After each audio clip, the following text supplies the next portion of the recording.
In this video, I'm going to be talking about the most important element of the spiritual journey, the spiritual life, and that is learning how to love yourself.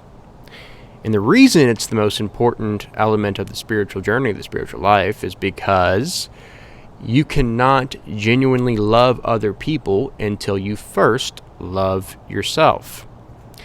And for many of us who were brought up in some kind of religious fundamentalism that taught us that we were inherently sinful and unworthy and evil at the core, this can be very challenging. And so I know for myself, I was brought up in a system that taught me that from the time I was born, I was inherently sinful. I was a sinner, original sin. And this belief was ingrained into my subconscious mind, and I believed this about myself for many years. And what you believe about yourself at the core, you tend to believe that about other people, and so I believed everybody was evil and sinful at the core. And it was very, very challenging to break out of that, to see that that was a lie, that was not the truth. Especially when you're indoctrinated with it at a young age and you grow up in a community where everyone else believes that. Okay, it can be very, very hard to break away from that mindset, from that belief, especially if it's ingrained in your subconscious mind. But that is the first step. The first step to learning how to love yourself is recognizing that you are not unworthy. You are not sinful. You are not wicked and evil at the core.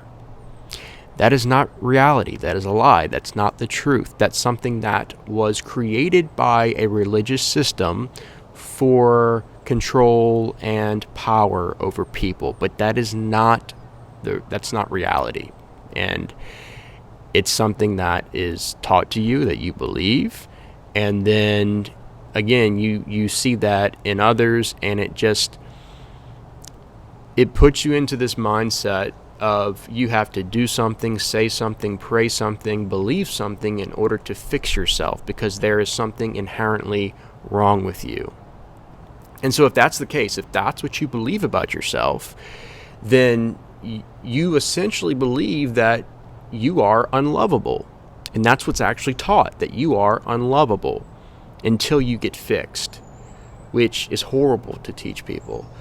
But anyways, that's the first step. The first step is recognizing the truth of who you are. And in order to recognize the truth of who you are, there has to be a season of unlearning and unknowing and rethinking.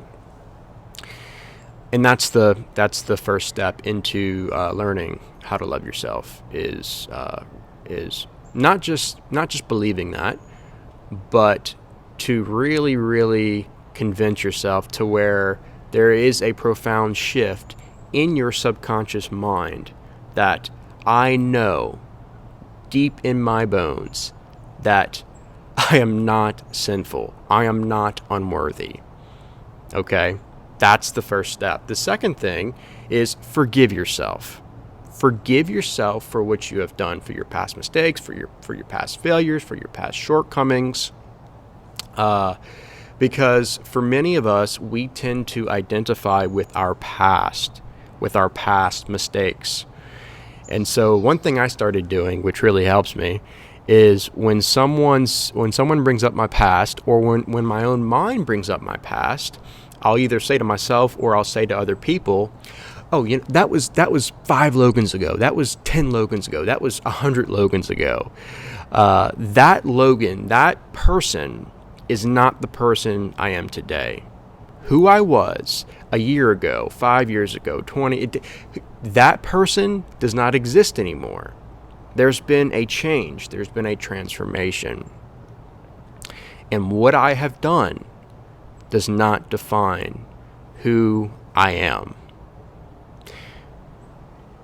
Forgiving yourself is to let go of identification with your past mistakes, with your past failures. And that leads me into the third point, which is getting into a place of meditation where you start to really spend time with yourself, because you can't love yourself. You can't love someone unless you get to know them, right? And so in meditation, what you are doing is you are getting out of your headspace, out of your thinking mind, and into your heart space. And so when you're in your thinking mind, the mind can only be focused on the past or the future. And so if we're always living from our mind, we are going to be identifying with the majority of the time the past, our past mistakes, our failures, our shortcomings, or the future, which is going to be what we need to do in order to be accepted, or what we need to get in order to be good enough, right? So in both are illusions, because the past and the future don't really exist except in the mind, except as a thought in the mind. The only thing that exists is the present moment, is the here, is the now. Read The Power of Now by Eckhart Tolle. It's a great book, and he does a great job of explaining all of this.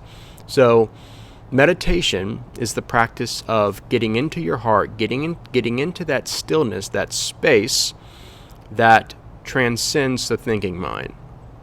And as you do that, you'll start to discover who you really are.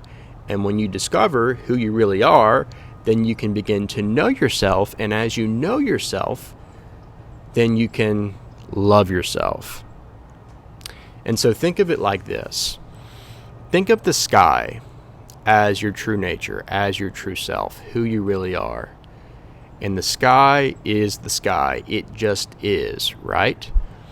But every now and then there'll be some clouds that cover up the sky. And that beautiful blue sky like it is today will all of a sudden vanish, and all you can see is the clouds. And it can be easy to identify with the clouds, because the clouds they can be overwhelming, and they hide your true self, your true nature. But clouds are coming and they're going. They're passing. They're not constant like the sky. They're not fundamental. They're not the truth. Okay? And so when we identify with our past, we are identifying with the clouds, with the thing that's covering up who we really are. And the way to transcend this, the way to overcome this, is to recognize that you are not the clouds. You are the sky behind the clouds. That's constant. That's just spacious. It's unchanging. Okay?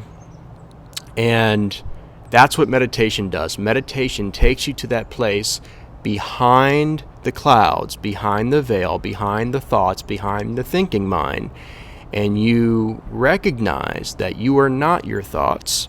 You are what's aware of your thoughts. You have thoughts, but you are not your thoughts. And in this place, in this heart space, you can begin to really know who you are in a very incredible way. And that's, again, you can't love someone until you really get to know them, honestly and genuinely, until you really, really get to know them. And so, meditate, get into that space, and transcend the thinking mind. Get into your innermost being and recognize who you really are. And again, this is the most important element of the spiritual life. Jesus said, love your neighbor as yourself. But you cannot, how can you love your neighbor as yourself if you don't even love yourself to begin with? That's the question. And it's not, look, this is not an egotistical thing where it's not self-obsession or it's not selfishness, it's selflessness. Because this kind of love liberates you. It leads you into a place where you can genuinely love other people. And so It's not about the ego. It's not about being selfish. It's not. It frees you from that. That's what true love does. Love gets assigned to all these different ideas and concepts, but if love is not liberating you from you and bringing you into a place where you see that the meaning of life is beyond yourself, then it's not love. So, and that can be another hindrance. I've learned that is that a lot of people stray away from loving themselves because they think it's egotistical. They think it's selfishness. But being obsessed with yourself and loving yourself are two completely different things. So, love yourself and get free of all the lies that you've believed about who you really are. And as you begin to do this, you'll recognize that love for other people becomes natural. There's a flow to it. And then you recognize the union and the interconnectedness between you and everyone and everything. And you recognize that, hey, what I do to others, I am doing to myself. There's this unity consciousness thing going on. And that right there is the pinnacle of all spirituality. Okay, it's the recognition that as I love myself, as I heal myself, I can then open my heart and love other people fully in a way that I never thought I could. And that's what it's all about. Thanks for watching, and I'll see you next time.